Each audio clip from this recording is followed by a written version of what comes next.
We welcome you into the Red Fox Report post-game show after Marist takes down Quinnipiac. Alongside me, William Rosen, Nick Chiarito, Nate Babcock, I'm Mike Duda.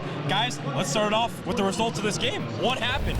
It was a serious contest between Justin Menard and the Red Foxes, trying to aid John Dunn to get back to the tournament one step at a time. Just under 10 minutes to play in the first, tied at 19 apiece. QU trying to regain the lead. Rajon Blackwell gains control, finds Jaden Collins-Roberts for the slam. JCR finished with a double-double, 19 points and 11 boards. He skied high tonight. And JCR, when he scores 10 points, Marist is 5-2 entering this game. First half coming to an end. Menard dumps it to Blackwell. He hits the floater on the far side, giving the Red Foxes a double-digit lead into halftime. Rajon finished with 11. Second half, Marist amidst a 3-minute scoring drought. Trace Sultan puts Grant Randall to the ground. After further review, it's deemed an offensive flagrant penalty 2 foul. Sultan is ejected. Quinnipiac goes on to tie the game at 49. Just over 10 minutes in the second, QU has the momentum. Ty Turnage finds Randall, who nails the distance shot. QU's first lead since 11:36 in the first. Randall, fantastic from distance today. He hit big shot after big shot, and we're going to see more of those down the stretch. Yeah, Marist, and Quinnipiac, they're going to go in a stretch where they've scored 9 consecutive baskets. It was an amazing game to watch. Back and forth from both teams. Aggressive on the inside and aggressive from beyond the arc. Justin Menard capping off the scoring ensuing play. Menard fancy footwork. A shootout ended with an isolation distance shot. He would go on to make it a 26-point performance. 5 of 9 from distance. Less than a minute to play. QU needs a miracle. Randall throws up a prayer, gets it to go. And one from beyond the arc. Jaden Collins-Roberts impeding his landing space. Randall would go on to hit the free throw. Collins-Roberts making contact with the lower thigh, earning a 4-point play, a career-high 28 points for Randall. QU has a chance to win or take a tie. Ty Turnage dribbles it up, but that would do it. Jaden Daughtry ends the show for the Red Foxes as they defeat the Bobcats. 77-75. They'll go on to play MAAC in the semifinals.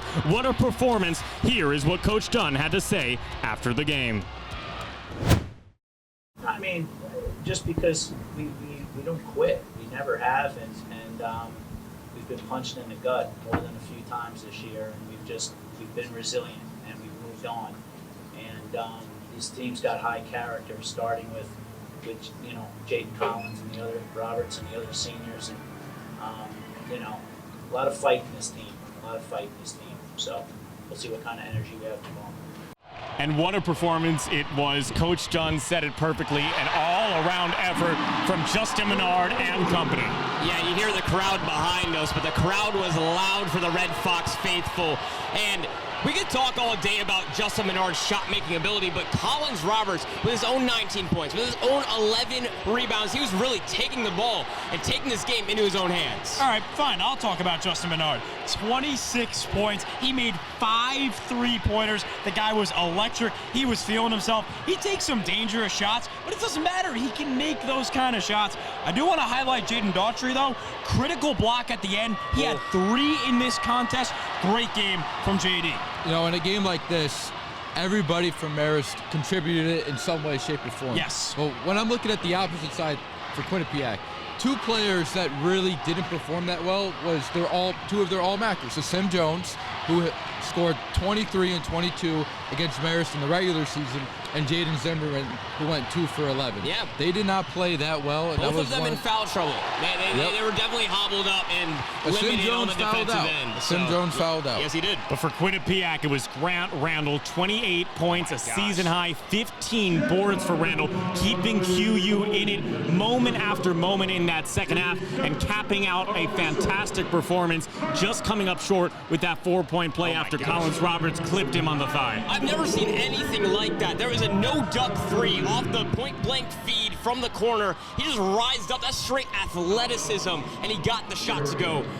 I was astounded. It was second chance opportunities that kept Marist in the game in that early part of the second half, and then Quinnipiac's retaliation in the latter part of the second half. Marist now faces off against the best team in the conference, Joe Gallo's Merrimack Warriors. Yeah, Joe Gallo sees the basketball court like a chessboard. We had the opportunity of watching him yesterday. DiFiore Kennedy play 24 points yesterday in their opening matchup for the MAAC tournament.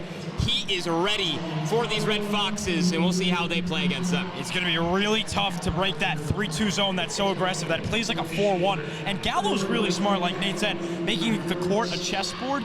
He kind of runs that 4-1 zone, but it's also almost man at the same time. It makes no sense, and that's why that defense works so well. Expect a low-scoring game if Marist wants to win. Maybe you try to limit DiFiore Kennedy. I know you guys don't want that. You got to score enough points, obviously, but the defense is going to be the key to victory for Marist. Nick, you go first. Well, when it comes to the defense, Marist held them pretty well their first matchup, but not that well the second matchup, allowing 81 points.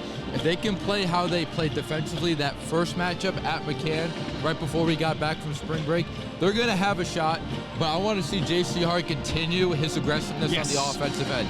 I asked him after the game, was it a point of emphasis for him to take more shots since Elijah Lewis went out? He said it was. He had 19 points today, tied for his season high. He had a career high in field goal attempts. If Justin Menard continues his hot shooting, they're going to be tough to beat because Marist is now 9-2 in games where Justin Menard scores 15 points and 18-1 where they score 64. Going against Amari Monroe and Jaden Zimmerman, and then Coach Dunn and the staff have to prepare against one of the best in the conference, the best, DiFiore Kennedy, the player of the year. Merrimack and Marist tomorrow at 6 p.m.